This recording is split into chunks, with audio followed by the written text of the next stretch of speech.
In this lecture, we will talk about Britain in the 17th century.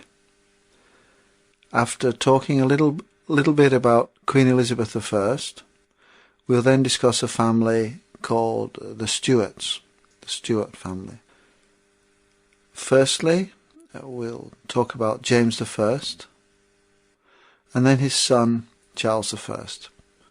After that, we'll talk about Charles I's two sons, who both became king. The first one as Charles II, and the second one as James II. And then we'll talk briefly about Mary, who was James II's daughter. Many people see the history of England as the story of the struggle between the crown on the one hand, that's the king or the queen, and Parliament on the other hand. In the Middle Ages, the king, the crown, was very powerful, and Parliament was very weak. But slowly, over the centuries, the crown lost power and Parliament gained it. Nowadays, in modern Britain, Parliament is all-powerful, and the crown has almost no power at all, very little.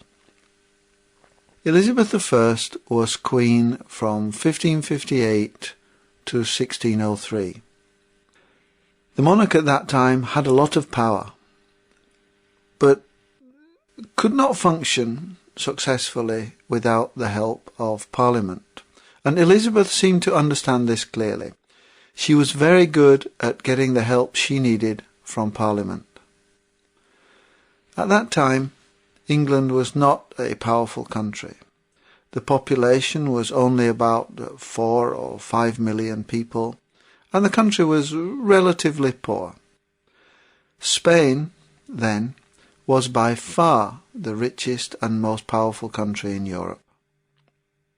Spain governed much of South and Central America and brought back to Spain every year lots of gold.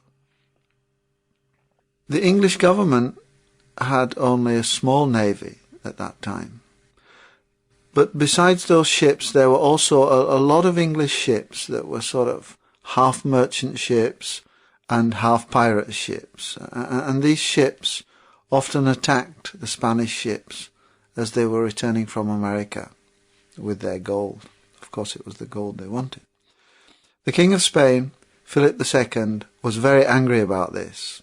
He didn't like having his gold stolen and his ships attacked. And he decided he would conquer England. He built a large fleet of very big ships and sent this to attack England. This fleet is called the Armada.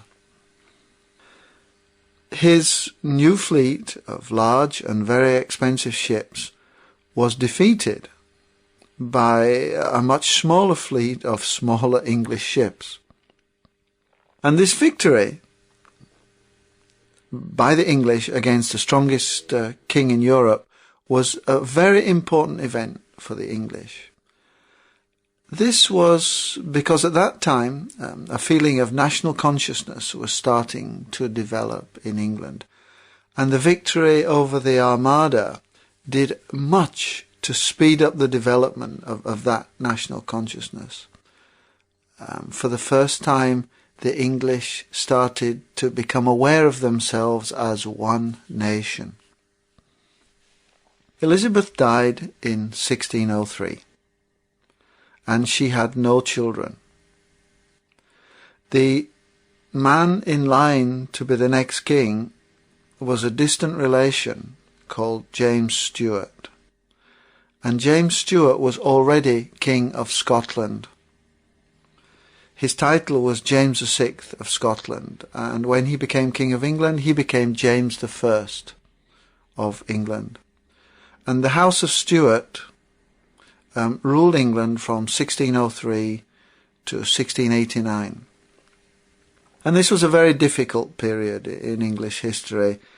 There was continual struggle between the king and Parliament, and there was indeed a war between the king and Parliament. The problem started with James I. He was not an Englishman. He was from Scotland. And in Scotland, Parliament had very little power. But in England, Parliament had quite a lot of power. And the Parliament in England had power because it controlled the king's money. James really didn't understand the English political system. And that caused many problems. His son, Charles I, had even less understanding. Charles I had an argument with Parliament, and so he tried to rule without the help of Parliament. And eventually this led to a war between the king and the Parliament. It went on for a number of years, and the king lost. His head was cut off. So for a period, Britain had no king, and the country was ruled for most of this time by a man called Oliver Cromwell. Oliver Cromwell is generally regarded as a very efficient ruler, but Cromwell died, and after he died, things didn't go quite so well. His son took over and wasn't quite so good as his father. And eventually, Parliament invited Charles I's son, who was also called Charles, to come back and be king of Britain, England and Scotland, as Charles II, but with much less power. That's important. So Charles came back to England and was king for 25 years. Charles II was not such a good king. He was rather lazy and much too interested in enjoying himself. He's very famous for going to the theatre and having lots of beautiful women around him. And when he died, his brother, James, became king as James II. Like his father, Charles I, like his father, James also quarrelled with Parliament. But, unlike his father, he decided not to fight, and he ran away to France. James II's daughter was called Mary, and she was married to the King of Holland, a man called William of Orange. And in 1689, after James II had run away to France, Parliament invited William and Mary to become king and queen. Again, the king's power was reduced and Parliament's power was increased. So this is how, during the course of the 17th century, the Crown lost a lot of power and Parliament gained a lot of power.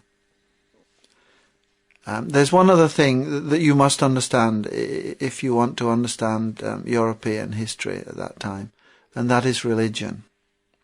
This was especially important in England during the Stuart period. About the time of the Renaissance, in the 15th and 16th centuries, there was something called the Reformation. It was quite complicated, but to put it very simply, many people rejected the Catholic Church and became Protestants. They were still Christians, of course, but Protestants. And England became a Protestant country in the 16th century. However, the Church of England was not very radical. There were other Protestants who were much more radical than the Church of England. They were called Puritans. So, in a sense, the Church of England was about halfway between the Catholics on the one hand and the Puritans on the other. Now, at that time, people felt very strongly about religion. They not only argued with people of other beliefs, but they actually hated them. In Europe, many wars were fought because of differences in religion. At that time, there were only a few Catholics in England during the Stuart period, and they were generally hated and persecuted. The king and the government were Church of England, for most of the time anyway. But many people were more radical than this, and these were the Puritans, of course.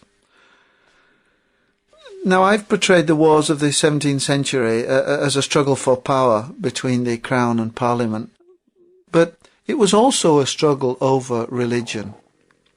Many members of the Parliament who fought Charles I were Puritans, and Oliver Cromwell, the man who reigned in the King's absence, or the man who governed in the King's absence, was a Puritan too.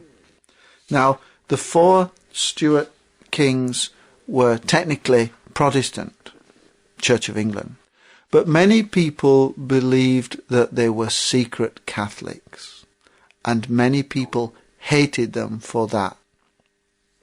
We can also then understand the wars between Parliament and the Stuart kings as being partly a struggle over religion.